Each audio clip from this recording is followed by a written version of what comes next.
I'm excited about my friends who have agreed to share in our virtual revival this year. My friend, my brother, who is no stranger to Mount Carmel, Dr. Croft will share with us on Monday, the 20th. We have Bishop Rudy McKissick coming with us again from Jacksonville, Florida, the pastor of the Bethel Church. And this year I have two new revivalists.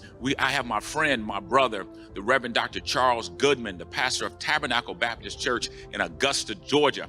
And then we have my friend, my sister, she's no stranger to Mount Carmel, the Reverend Dr. Danielle Brown, the pastor-elect of Shiloh Baptist Church in Plainfield, New Jersey. So I am excited about our time together as we go into our season of revival, because I have a funny feeling and a sneaky suspicion that many of us need to be revived in this season in our life as we continue to navigate the pandemic and the pandemic reality. So I'm looking forward to you join us each and every night as we celebrate in revival. Amen. Amen.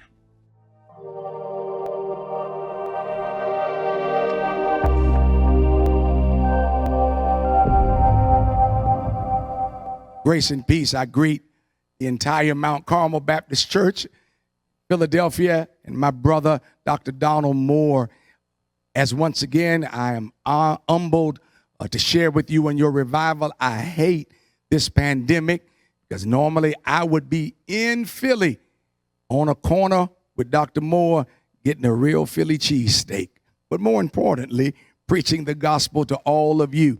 But we thank God for virtual. And I thank God that Dr. Moore invited me to share with you once again. A salute to you, my brother, for 7 years of pastoral ministry. Pastor Campbell, always a salute to the legacy of the Mount Carmel Baptist Church. I hope you are blessed by this word tonight. Trust me, it will be as powerful through the screen as if I were on the scene. You be blessed by this word. On Exodus chapter 14, and I'm going to begin reading at verse 10. Exodus chapter 14, verse 10. As Pharaoh approached, the Israelites looked up, and there were the Egyptians marching after them. They were terrified and cried out to the Lord. They said to Moses, "Was it because there were no graves in Egypt that you brought us to the desert to die? What have you done to us by bringing us out of Egypt? Did we not say to you in Egypt, 'Leave us alone, let us serve the Egyptians'? It would have been better for us to serve the Egyptians than to die in this desert." Moses answered the people, "Do not be afraid. Stand firm." I love the way the King James puts that. "Stand still, and you will see the deliverance the Lord will bring to you. The Egyptians you see today, you will never see again. The Lord will fight for you. You need only to be still." Then the Lord said to Moses, "Why are you crying out to me? Tell the Israelites to move on. Raise your staff, stretch out your hand over the sea to divide the water so that the Israelites can go through the sea on dry ground. I will harden the hearts of the Egyptians so that they will go in after them, and I will gain glory through Pharaoh and all his army, through his chariots and horsemen. The Egyptians will know that I am the Lord when I gain glory through Pharaoh, his chariots, and his horsemen." Then the angel of God, who had been traveling in front of Israel's army, withdrew and went behind them. The pillar of cloud also moved from in front and stood behind them, coming between the armies of Egypt and Israel throughout the night. The cloud brought darkness to the one side and light to the other side, so neither went near the other all night long. Then Moses stretched out his hand over the sea, and all that night the Lord drove the sea back with a strong east wind and turned it into dry land. The waters were divided, and the Israelites went through the sea on dry ground, with a wall of water on their right and on their left. The Egyptians pursued them, and all Pharaoh's horses, and chariots and horsemen followed them into the sea. During the last watch of the night, the Lord took down the pillar of fire and cloud at the Egyptian army and threw it into confusion. He jammed the wheels of their chariots so that they had difficulty driving, And the Egyptians said, let's get away from the Israelites. The Lord is fighting for them against Egypt. Then the Lord said to Moses, stretch out your hand over the sea so that the waters may flow back over the Egyptians and their chariots and horsemen. Moses stretched out his hand over the sea, and at daybreak, the sea went back to its place. The Egyptians were fleeing toward it, and the Lord swept them into the sea. The water flowed back and covered the chariots and horsemen. The entire army of Pharaoh that had followed the Israelites into the sea, not one of them survived. But the Israelites went through the sea on dry ground with a wall of water on their right and on their left. I think I'll stop right there. I want to teach this morning, preach with this thought in our minds: you had to go through it. You had to go through it. Recently, I read a very alarming, and really not alarming, I guess, article in an edition online of USA Today, listen, that suggested that 78% of all American adults are under stress. The Gallup poll went into deeper analytics, and they surmised that 14 million adults are under stress, listen, and are on the verge of having an anxiety attack or a nervous breakdown. They went deeper into the analytics and discovered that the leading group in this depressed state were those between the ages of 30 and 49. How old are you? When they did a diagnostic of their survey, they found out that 1 out of 5 people are at a place of unhealthy stress. The thing about stress, the article said, is that it is no longer an individual problem, but it flows from being an individual problem into being a communal problem. In other words, it seeps over into your family life, from there into your community of friends, from there into your congregation of faith. And when people find themselves under the gun of anxiety and stress, it often leads to discouragement and depression.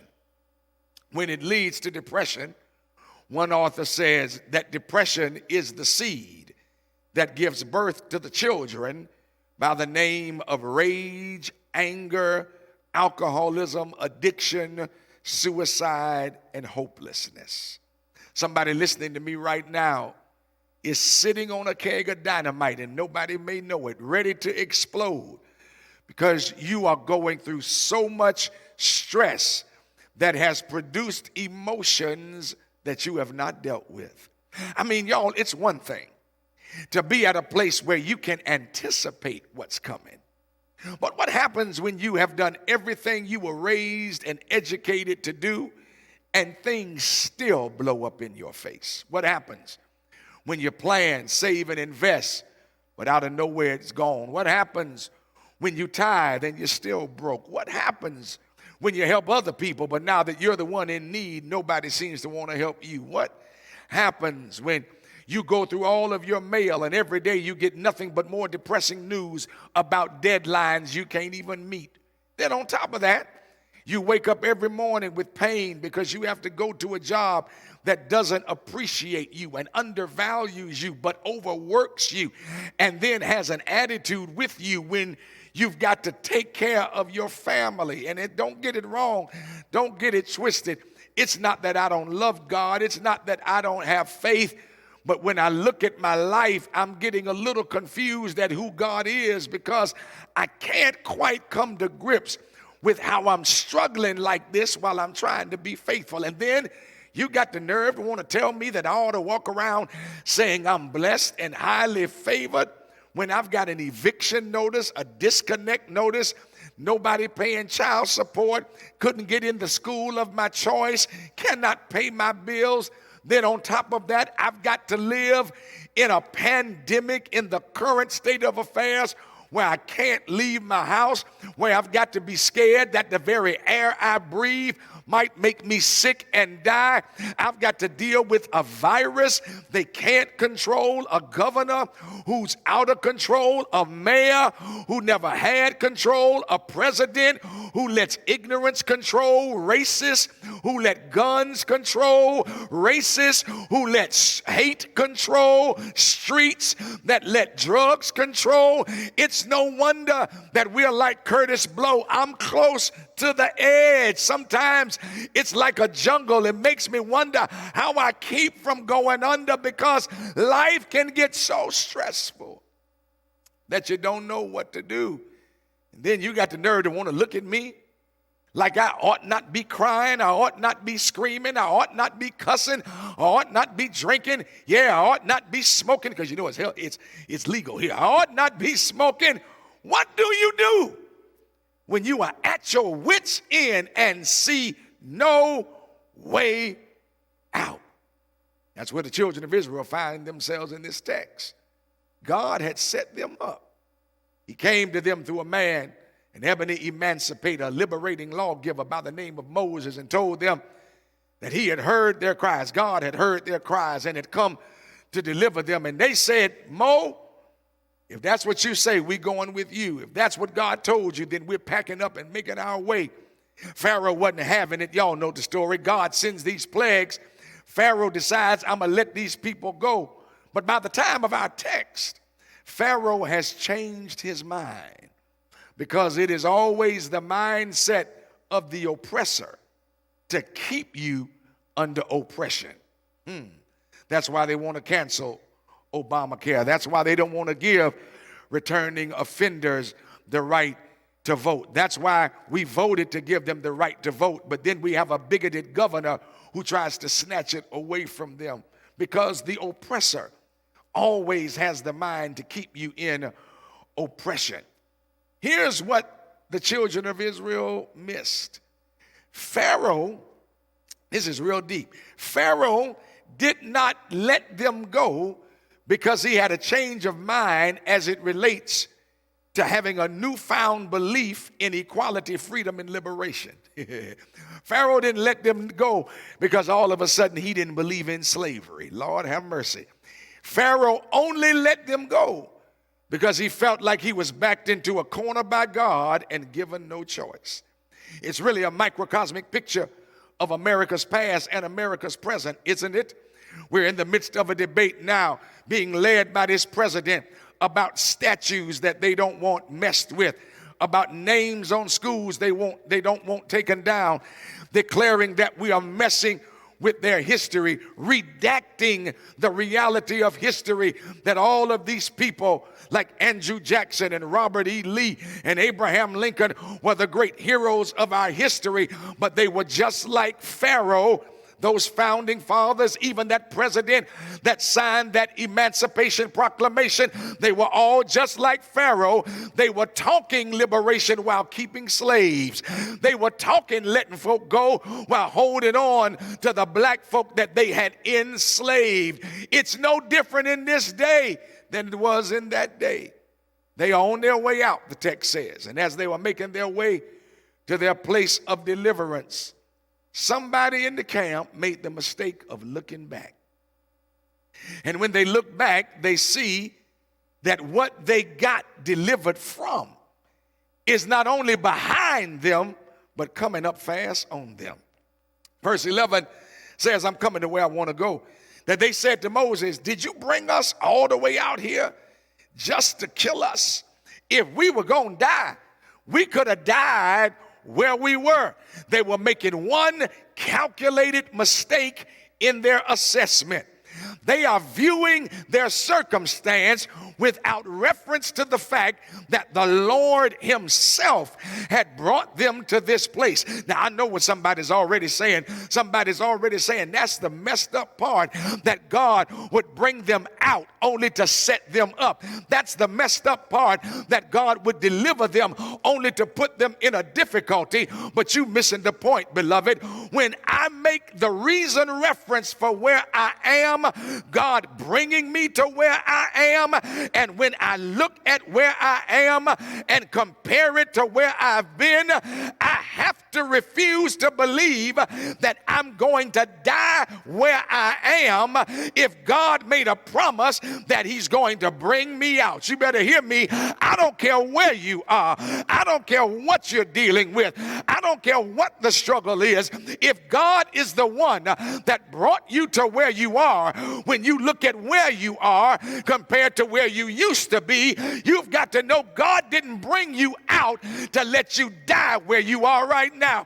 The old church used to put it this way: I don't believe he brought me this far just to leave me, baby. When you know who God is, and when you know who you are, and when you know who you are to God, then every now and then you've got to remind yourself that God would not bring you this far to leave you. And that's my word to us, even as a people. It's rough right now. We're dealing with an oppressive, systematic racism. We're dealing with systemic oppression. We are dealing with politicians who don't want us to be free. We're dealing with people who don't want black lives to matter. We're dealing with people who don't want to see us on an equal level. They still want us to be 3/5 of a person. But my word to us as a people is God didn't bring us out of slavery. God didn't bring us out of separate water fountains. God didn't bring us out of separate bathrooms. God didn't bring grandmama from washing the white man's clothes and mopping the white man's floor. God didn't bring us that far to leave us where we are right now. If God brought us out, then surely no matter what America tries to do to us, he will take us to the promised land of equality, the promised land of liberation, because God doesn't bring you out to die in the wilderness. And my word to you is, whatever you're going through, you had to go through it. You just got to know how to go through it. Let me give you a couple of points on this sermon. If you haven't given, hey, listen, some of y'all can cut it. You better not cut it off. Some of y'all can cut it off and go on to brunch and sow your seed right now, because I gave you the words you needed. You thought you were finna die on that job. You thought you were finna die in that relationship. You thought you were finna die in that depression. You thought you were finna die in the midst of misogynistic bosses. You thought you were finna die in the midst of not being able to pay your bills. My word to you today is, if God is the one that brought you out, I don't care how rough it is where you are, he didn't bring you to where you are to not take you where he wants to take you. But there are three things you got to know. Number one, there is participation in your liberation. Did you get that? There is participation, yes, in your liberation. Watch the text. This thing is interesting to me. The sequence of verses 13 through 15, I'd never thought about before. And I don't even know if mispreached is a word, but I have mispreached. Y'all know I got my daddy's genes. I'm going to make up a word. Mispreached. And sure enough, misinterpreted the exegesis of this text. I'm going to show it to you. Moses says those famous words about God to the people: fear not, stand still, and see the salvation of the Lord. The Lord will fight for you. The Egyptians you see today, you'll never see again. All you've got to do is stand still. And I've always preached that, number one, like God said that, or like Moses was speaking words to the people that God had spoken to him to tell the people. But then I read verse 15 and discovered all these years I've been giving wrong emphasis. Check it out. Stick with me. Moses says, y'all chill out. Stand still. See the salvation of the Lord. The Lord will fight for you. All you got to do is stand still. Then verse 15 sounds like God is put out with Moses. Read it. Moses says all of that. Then verse 15, God says, why are you crying out to me? You didn't get it. I saw it go by your house. Moses says, watch what God is about to do. God then says to Moses, why aren't you doing anything? Moses says to the people, chill out. God's got this.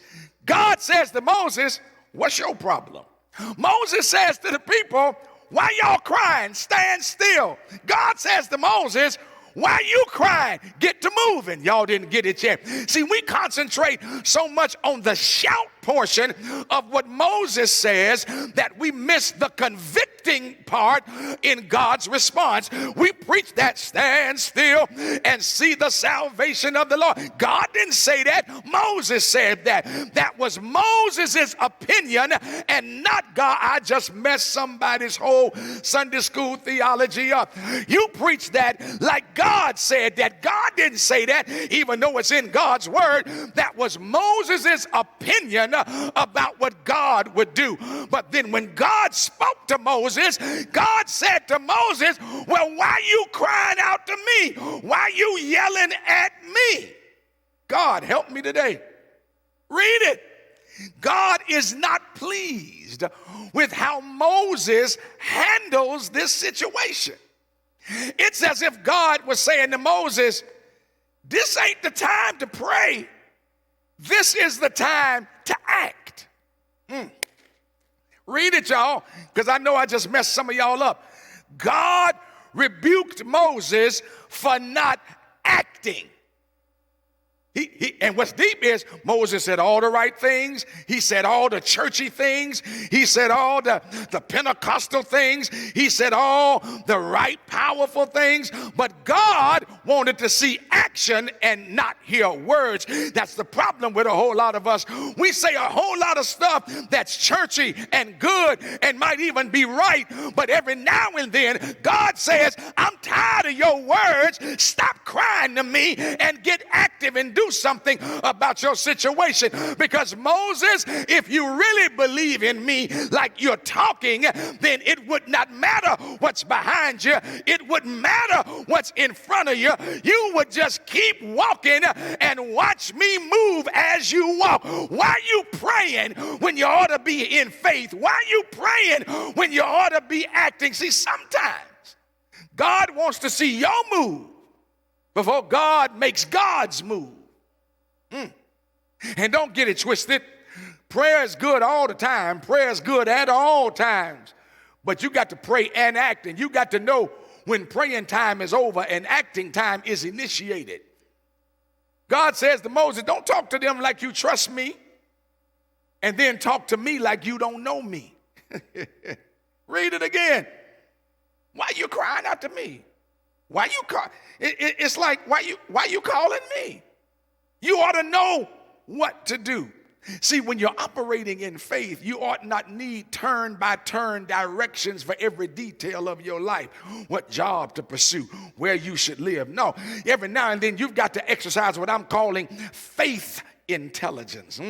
Faith intelligence. Yeah, it's not practical, it's not emotional, but it's faith. Y'all better hear me. See, faith intelligence overrules the practical, because the practical would look at that water in front of them, that army behind them, those mountains on the side of them, and the practical would say no way out. The practical would say we're stuck. The practical would say we gonna die. But when you got faith intelligence, it overrules the practical to know, I don't know how God's gonna do it. I don't know what God's gonna do, but I know he makes a way out of no way. I know if I keep walking, he'll open doors. I know if I keep doing my part, he'll do his part. It overrules the practical. It takes authority over the emotional.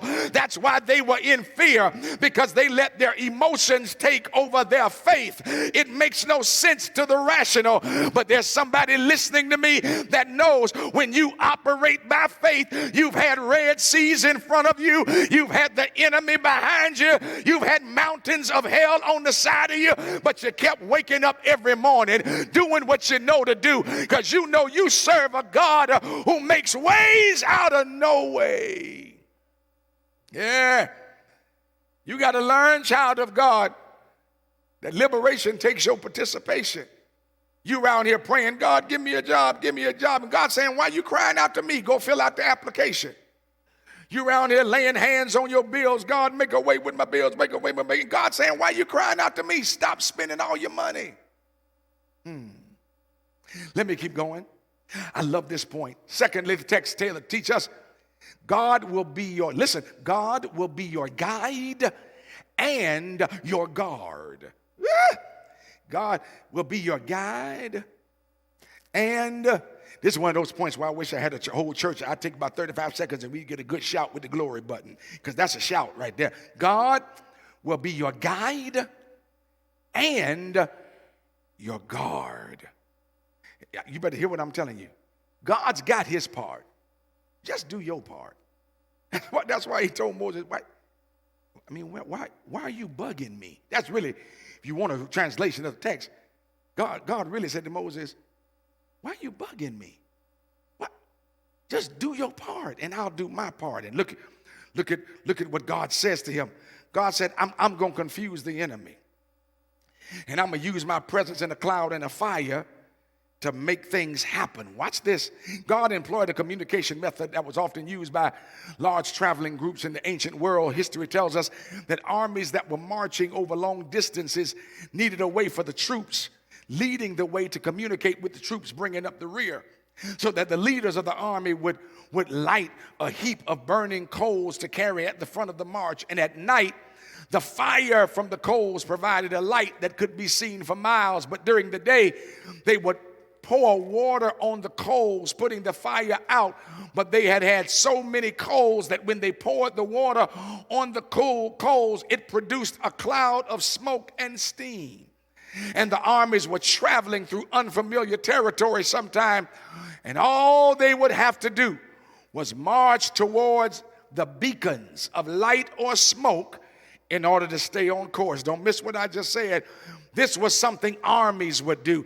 It was as if God was saying, I'm your army, yes, and I'm your leader. Yeah, y'all didn't get it. It was as if God was saying, I am the Lord of hosts, and because I'm the Lord of hosts, I've got fighting angels and warring angels who are operating on my behalf to lead you where you need to go, to guard you from going back to where you don't need to be, to protect you on the journey.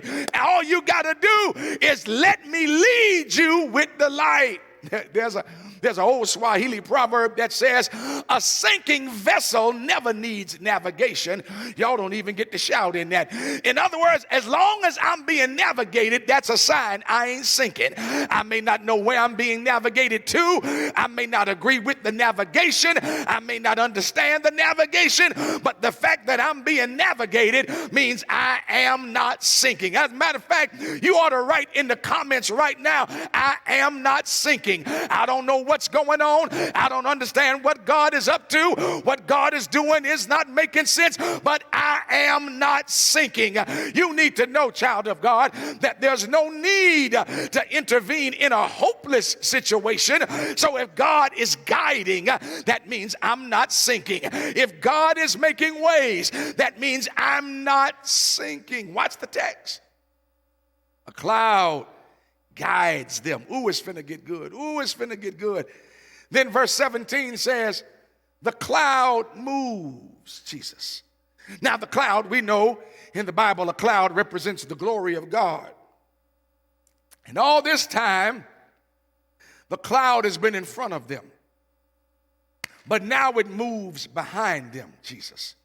In front of you is your future. So that the glory, God, this is going to be good. Ooh, I wish I had a crowd in here. The glory has been in your future, Jesus.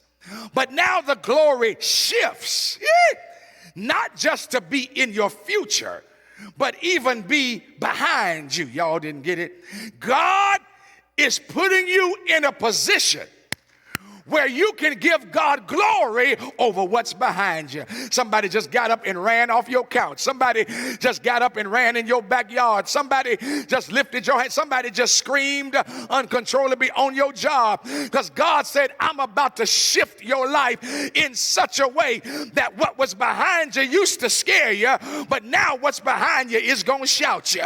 He said, I'm about to shift your life so that you can get me glory over what's behind. Sometimes Sometimes you've got to thank God for the things behind you that should have killed you, but you say, who am I talking to that can give God a quick praise in your house or on your job or in your car? Who am I talking to that ain't ashamed all by yourself to start giving God a glory shout for the stuff that's behind you that should have killed you, but you can say, I survived it. See, let me tell you what a devil messes up and where the devil gets upset is that the devil, good God, gets upset that you have the nerve, the unmitigated gall, the audacity, and the sagacity to shout over what's behind you. You've got the nerve to shout over everything you've come through. You've got the nerve to give God praise. Watch this, over what you got out of, but it's still trying to get you back. And you don't understand. Your praise is your weapon. Because as long as you keep praising God, that it's behind you, and thank God for what's in front of you, you'll never get scared of the stuff that's in your past. You can give God glory over what's behind you. You can see God's glory in what's behind you. Somebody needs to shout right now for everything that is behind you. Watch now. Watch. Look at what happens in the shift of the cloud. Oh, this gets good to me. When you go down to the end of verse 20, watch the text. Now it says there's confusion in the camp. I need you to read it so you don't think I'm making it up. This is going to blow your mind this time. It says in verse 20, coming down between the armies of Egypt and Israel. Look at it. Coming between the armies of Egypt and Israel.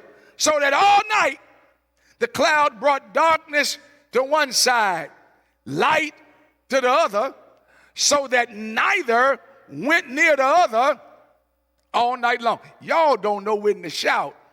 Remember, the Egyptians are chasing them. Let me give you the geographical picture. Red Sea in front, Migdal Mountains on the side, which means the Egyptians know exactly where the Israelites are, because there's nowhere for them to escape. Ooh, this is finna get good. But because God has become a guard, preach Rudolph McKissick, now the Egyptians know where the Israelites are, but can't get to them. God help me in here today. They know where they are, but they can't get to them. Do you know why some folk can't stand you? Because they see you, but they can't touch you. They see you, but they can't destroy you. They watch you, but nothing they did is getting the best of you. They can't stand to see you coming, because every time they see you, they've got to be reminded that they're close enough to you to touch you, but God's put a cloud of darkness between you and them, and they're confused because they know where they are, where you are, but they can't put their hands on you. It has to be something keeping them from being able to get to you. They know where you are, but they can't get to you. It's the Lord. It's the Shekinah. It's the glory. It's the angels warring on your behalf that will not let people get the best of you. God goes from being a guide to being a guard. He gives them a shield and tell them to get a good night's sleep. I'm done. Here come the real shout. Y'all know I be trying to be calm sitting in this chair with this headset on. But here come the shout. Here's the last thing I need you to celebrate. God brought me through what should have killed me. God brought me through what should have killed me. We often say these words. They crossed the Red Sea. And while that's technically true, it doesn't give us the full power as it would if I said they go through the Red Sea. Woo, Lord have mercy. They didn't simply cross. They went through. Let me say it one more time. They didn't just cross. Because cross could mean God sent clouds and put them on clouds and took them. No, they went through. Lord, help me. They went through the Red Sea. Jesus. Then, only after they go through this thing that should have and could have and would have killed them without the hand of God, then they start lifting up a praise. See, that's why you better be careful making fun of what I go through. You just missed your shout. That's why you better be careful talking about what I go through. That's why you better be careful throwing pity parties because of what you're going through. Because what this text suggests is that if God is guiding you, you're only going through on your way to coming out. Preach, boy. You're only going through on your way to coming out. You're only going through on your way to, I don't know what you're going through, but God sent me to tell you today that you're not going to die in it. You're going to go through it. You're not going to lose in it. You're going to go through it. And you're going to go through it because the miracle is waiting on you on the other side. Watch the text. Go back to verse 29 of this verse and look at the go through process and go ahead and get your own shout. What they went through, watch this, text says that there was walls of water on both sides of them. Y'all ready for your shout? Water on the left, water on the right. Y'all ready for your shout? That what they went through was all around them, but wasn't touching them. People see you going through and can't figure out why it's not getting to you. The answer to what happened is in this verse. The answer to how it happened is really in verse 8 of the next chapter. Here's why everything around you can't get to you. God is holding it up to show you off. Y'all didn't hear me. People see you going through and they see you giving God praise. They see you posting positivity on social media. They see you happy and they call you fake. They call you a holy roller. They say you phony. They don't know. You don't like what you're going through, but you understand that the reason you going through it without it getting the best of you is because God is holding it up so he can show you off. You got hell on your right. You got hell on your left, but God is holding it up. God is holding it off so your enemies can see you going through without it ever harming you. And somebody ought to shout right now that God is holding some stuff up. He's holding some stuff off. He's making folk watch you go through. Here's the shout today. God taught you how to go through with class. God taught you how to go through with dignity. God taught you how to go through with a smile. God taught you how to go through with a shout. And here comes the shout. They go through on dry ground. Can I tell y'all, for me, what the big miracle is? The big miracle in the text for me is not the Red Sea parting. The big miracle for me in the text is not them walking through with the walls on both sides, but the big miracle to me is that they came through on dry ground. Because the implication of that is God did not just stand the water up, but he dried the sand up. Y'all didn't get it? Because if the sand ain't dry, you sink in the sand. The shout to me is that when I come through this, you will not be able to look at me and tell what I came through. I want to talk to somebody real quick who can say, I've been through it, but you don't know it. I came through it, but you don't know it. I caught hell, but you don't know it. I caught racism, but you don't know it. I caught misogyny, but you don't know it. I lost my job, but you don't know it. I went through divorce, but you don't know it. I couldn't pay my bills, but you don't know it. I got my house foreclosed, but you don't know it. That Negro ain't helping me raise these kids, but you don't know it. I ain't getting child support, but you don't know it. And the reason you don't know it is because God dried everything up so that when I came out on the other side, nobody would know what I've been through. It's like Shadrach, Meshach, and Abednego. When they came out of the fiery furnace, they didn't smell like smoke. Their hair was not singed.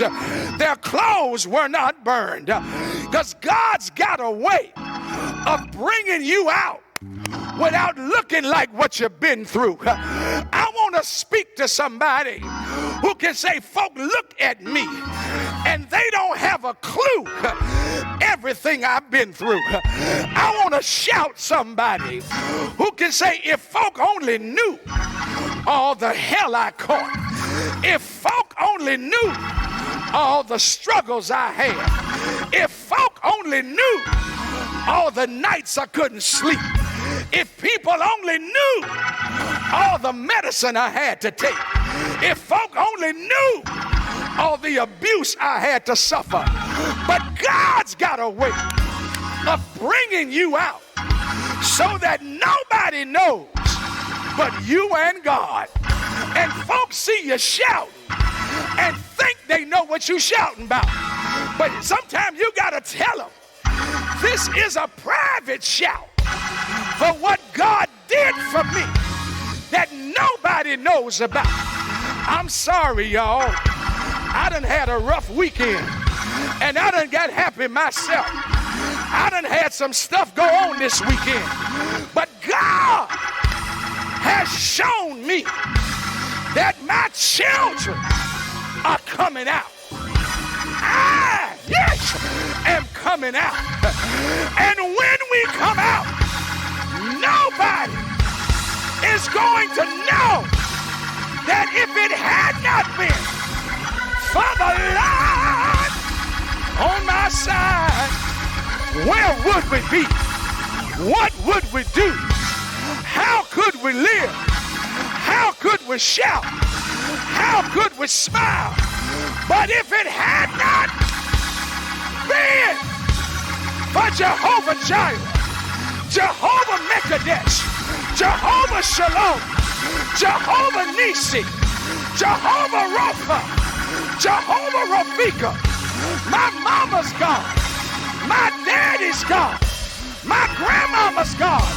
If it had not been for the Lord who was on my side, is there anybody who can shout, thank you, thank you, thank you, thank you, thank you, yeah, yeah, yeah.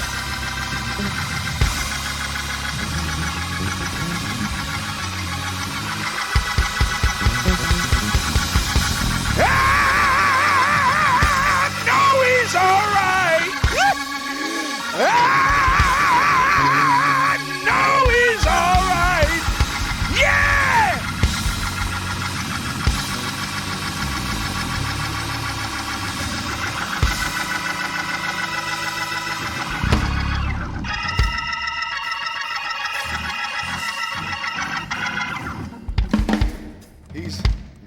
He's a healer. He's a deliverer. He's a way maker. When he brings you out, people don't even have a clue what you've been in.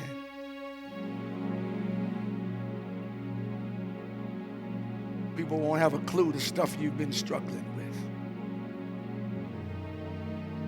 You had to go through it so he could show you off.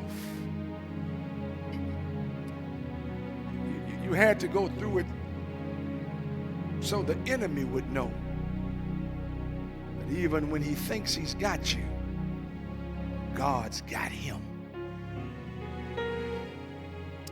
I want to speak that to somebody today. Child of God, you had to go through it. But you're only going through it for God to bring you out on the other side. And I hear God telling me to tell somebody what he told Moses. Why are you crying out to him?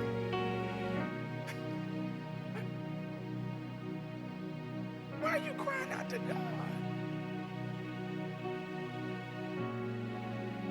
I don't know who that's for, but I feel that so heavy in my spirit. God, why are you crying out to him? You already know what to do. Move forward. Keep moving.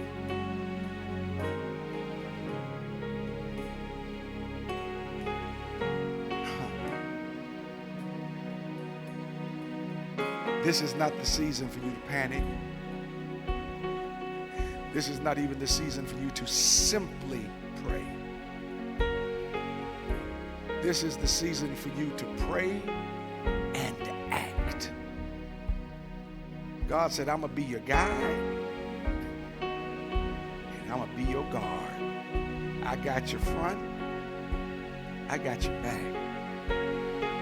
That's the season. And God says, I'm going to take you through. And I'm going to hold off everything that has the potential to wipe you out so I can show you all.